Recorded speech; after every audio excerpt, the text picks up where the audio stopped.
Assalamualaikum warahmatullahi wabarakatuh. Kali ini kita akan belajar hadis yang terakhir dari hadis Arba'in An-Nawawiyah yang ke-42 berjudul Luasnya Pengampunan Allah.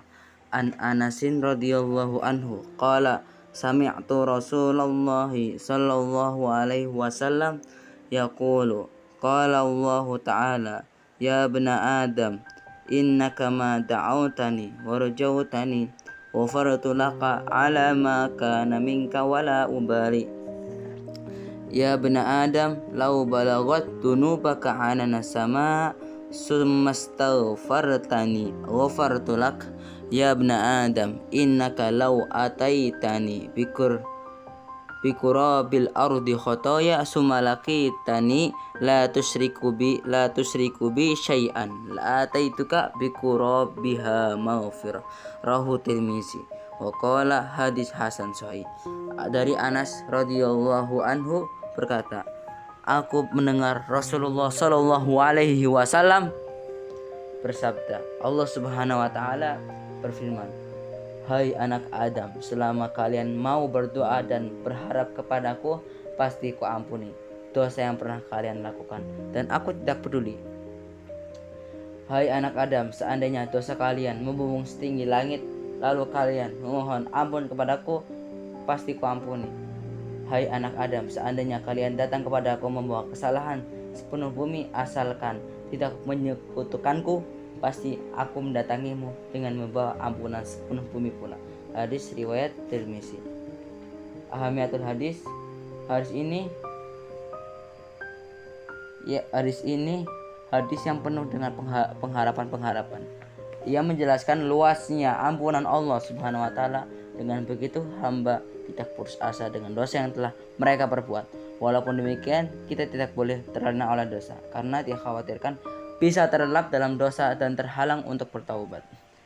Fiqhul hadis. Sebab-sebab datangnya ampunan. Yang pertama, doa dengan diiringi harapan agar dikabulkan. Syarat dikabulkannya doa, konsentrasi dan penuh harapan, penuh keyakinan, bersungguh-sungguh, tidak terburu-buru, rezeki yang halal. Memohon ampunan. Hal penting dimohon seorang dalam doanya adalah memohon ampun dari segala dosa, dijauhkan dari neraka dan dimasukkan ke dalam surga. Kadang-kadang permohonan seorang hamba dialihkan kepada yang lebih baik. Allah Subhanahu wa taala yang Maha Pengasih, ketika hamba yang meminta, Dia mengabulkan semua permintaannya atau menggantinya dengan lebih baik dari apa yang dia minta, seperti dijauhkan keburukan darinya, menjadi simpanan di akhirat, atau dihapuskan dosa-dosanya. Adab-adab berdoa. Yang pertama, memilih waktu tertentu yang memiliki keutamaan. Yang kedua, didahului dengan berwudu dan sholat. 3. Memohon ampunan. 4. Menghadap kiblat. 5. Mengangkat kedua tangan.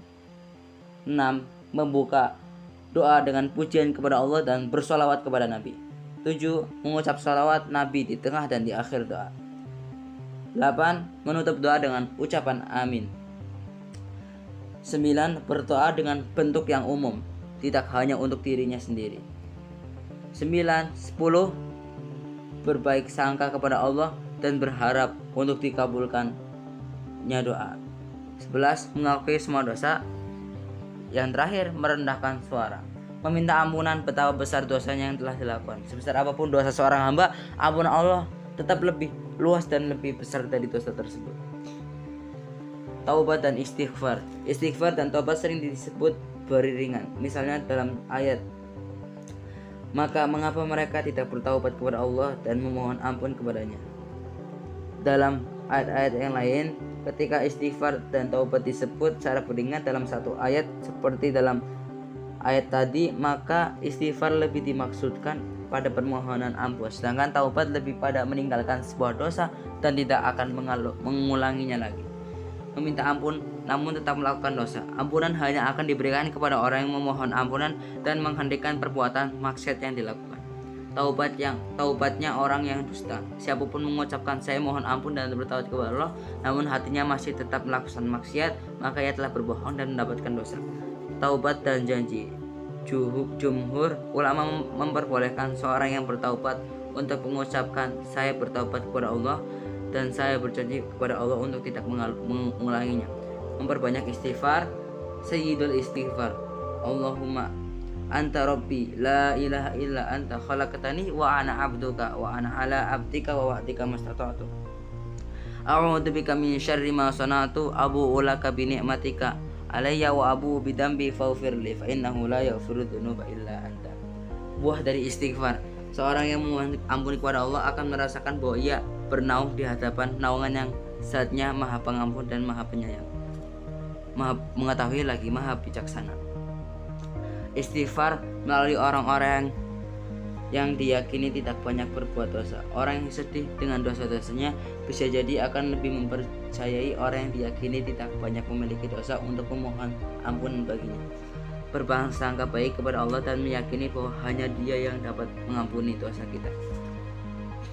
Tauhid adalah kunci mendapatkan ampunan. Tauhid merupakan faktor utama untuk mendapatkan ampunan. Barang siapa yang tidak memilikinya, maka ia tidak akan mendapatkan ampunan. Balasan bagi orang yang bertauhid adalah surga, selamat dari neraka. Tauhid yang murni. Barang siapa yang hatinya telah terisi dengan tauhid, maka semua yang tidak bernuansa ilahi akan tersingkir. Mungkin ini kandungan hadis terakhir. Wassalamualaikum warahmatullahi wabarakatuh.